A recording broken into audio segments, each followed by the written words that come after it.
लामो परदेशवासपछि भोलि गएर फर्कने कुराले उसको मन त्यसै फुरुक्क भएको थियो।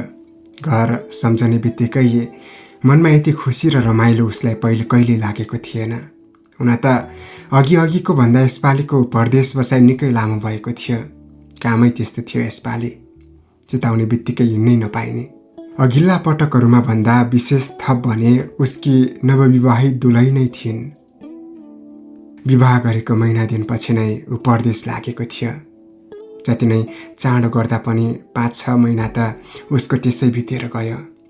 घरबाट समाचारहरू चिठी पत्रहरू आउँथे, सबै कुरा राम्रो कुशल छ भन्ने। तर ती चिठी पत्रहरूमा उसकी पत्नीको चर्चा प्रसङ्ग आदि कतै हुँदैन थियो।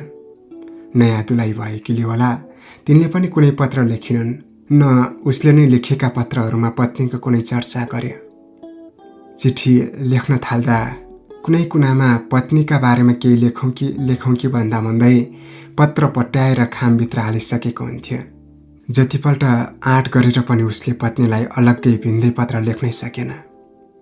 उसलाई पत्नीको जजल्को र सम्झना भने सधैँ आइ नै रहन्थ्यो। कसैका नयाँ दुलहीलाई घुम्टभित्र देख्दा पनि उसलाई आफ्नो बेहुली देखे जस्तो लाग्थ्यो। नयाँ दुलहीहरूका पोटिला पाखुरा, छाती, लजालु गाला, लाल लाल ओठ, रसिला आँखा, सिङ्ग कपडा पसलले नै आफूलाई छोपुला जस्तो गरी लगाएका लुगा र ओढेका ओढ्नेहरू आदि सबै कुराहरू उसलाई अललिन्ने गरी आकर्षित गर्ने वस्तुहरू थिए। 1 महिना जतिको छोटो सहवासमा पत्नीसँग दिल खोलेर बोल्न, कुरा गर्न, हाँस्न, लाज फुकाउन पनि राम्ररी पाएको थिएन। एकाएक परदेश लाग्नुपर्ने घरेलु बाध्यता आइपर्यो। परदेश साह्रै टाढाको त थिएन, तर फुत्त घर पुगिहाल्नुभन्दा नभ्याइने। घर गइहाले पनि बिचैमा त्यस्तो काम छोडेर स्वास्नी भेट्न आयो भन्ने हुन् कि भन्ने डर। मनको सङ्कोचले आफै साँगुरिँदै 6 महिना बितिसकेछ। घर हिँड्नका लागि सरसामान बाँधबुँध पारिसकेको थियो।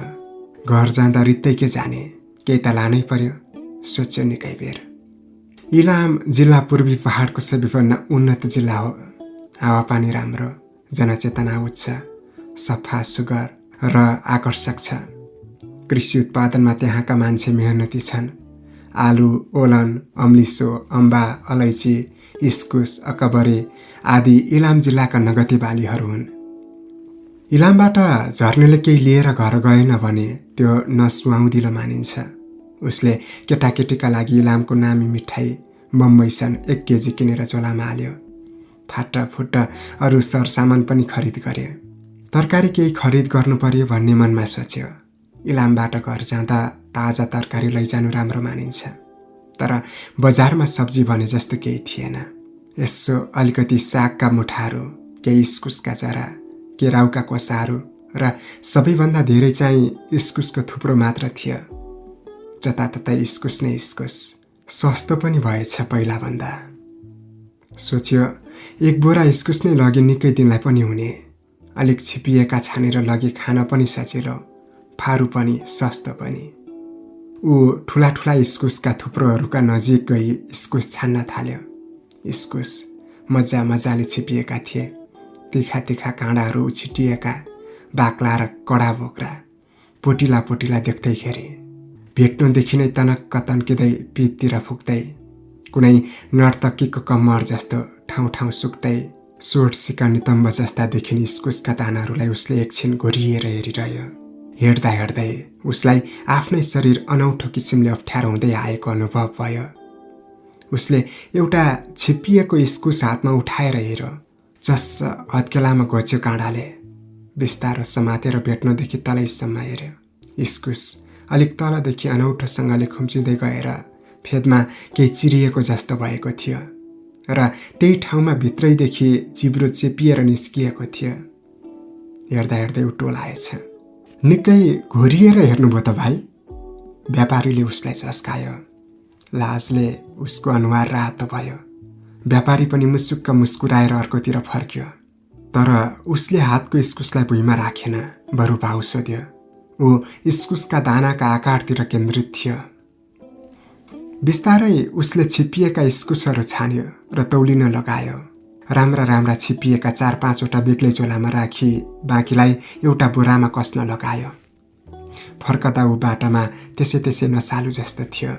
हातमा झुन्ड्याएको इस्कुसको झोला उसलाई त्यसै महत्त्वपूर्ण झैँ लागेको थियो।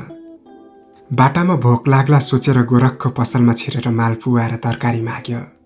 माग्दा माग्दै मालपुवा शब्द नै आज उसलाई सिङ्गारिक लाग्यो। मनमनै सन्धि विच्छेद गरी हेऱ्यो।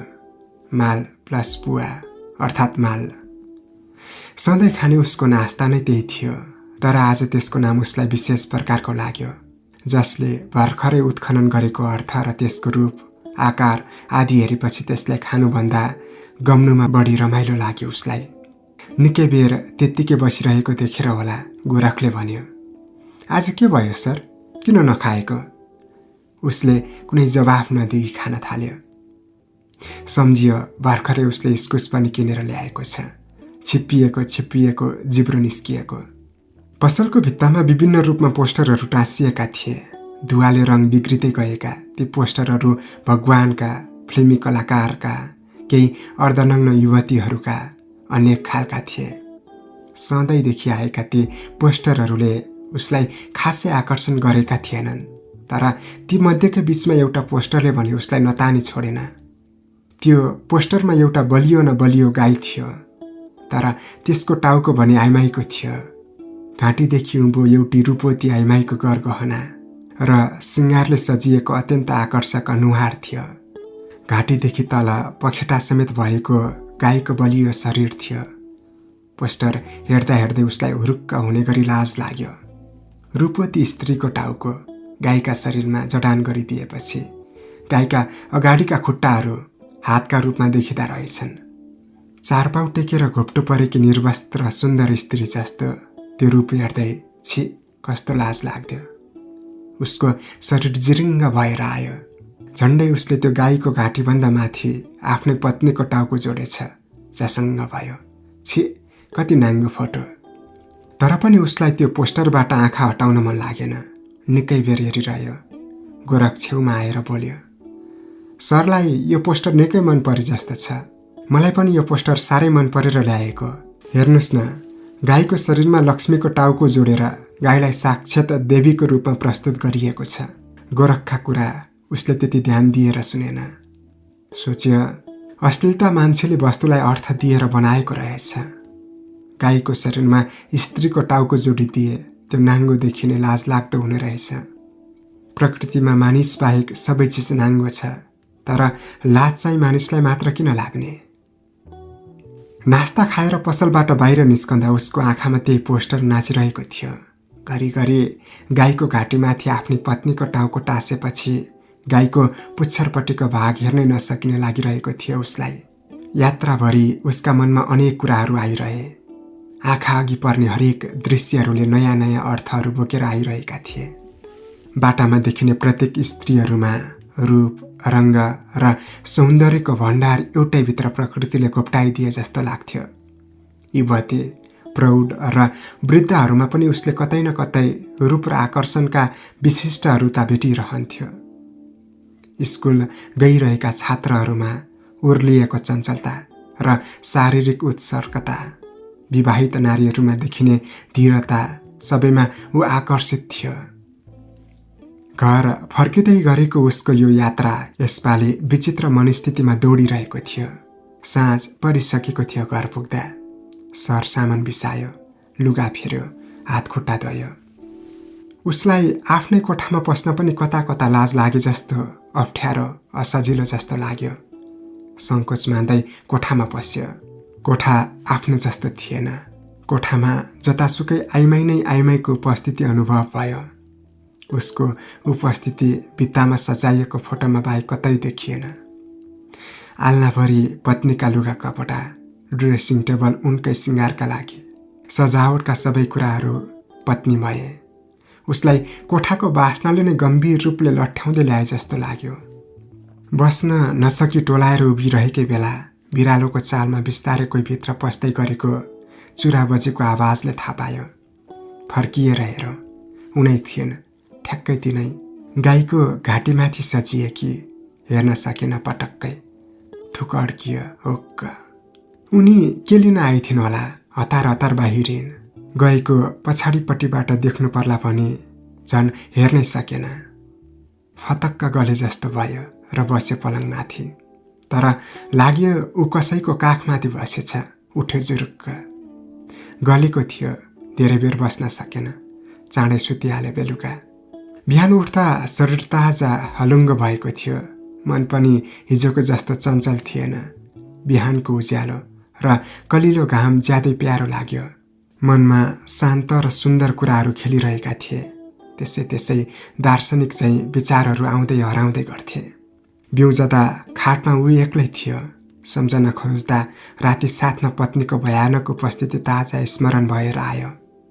अहिले कोठा पलङ सब शान्त थियो। आधी पछिको वातावरण चाहिँ। उठेर नुहाई धुवाई गर्यो र सबै प्राप्तकालीन कर्महरू सिद्ध्याएर यसो भान्साघरतिर पस्यो। पत्नी भुइँमा पिरामाथि सजिलो गरी बसेर हिजो उसले ल्याएको झोलाका छिप्पिएका इस्कुसहरू तास्न तल्लीन थिइन्। उसले एकपल्ट राम्ररी इस्कुस र श्रीमती दुवैलाई हेऱ्यो। श्रीमतीले इस्कुस समातेकै उसलाई पुलुक्क हेरेर रातो अनुहार पारी घोप्टो परिन्। उसले हिजो इस्कुस किन्ने बेलाको सम्झना गर्यो र अहिले पत्नीका हातमा ताछिँदै गरेको इस्कुसलाई हेऱ्यो। तर हिजोको जस्तो उसले इस्कुसमा त्यस्तो कुनै विशिष्ट कुराहरू देखेन। पत्नीका अघि साधारण इस्कुसहरू थिए तरकारी खानका लागि। तर इस्कुस ताछिरहेको पत्नीले ऊ त्यहाँ उभिरहेसम्म एकपल्ट पनि टाउको उठाएर उसलाई हेर्न सकिनन्। उसले मनमा नै सोच्यो, इस्कुस त साधारण नै छन्, तर हिजो मैले यिनमा त्यस्तो के देखेँ थिएँ।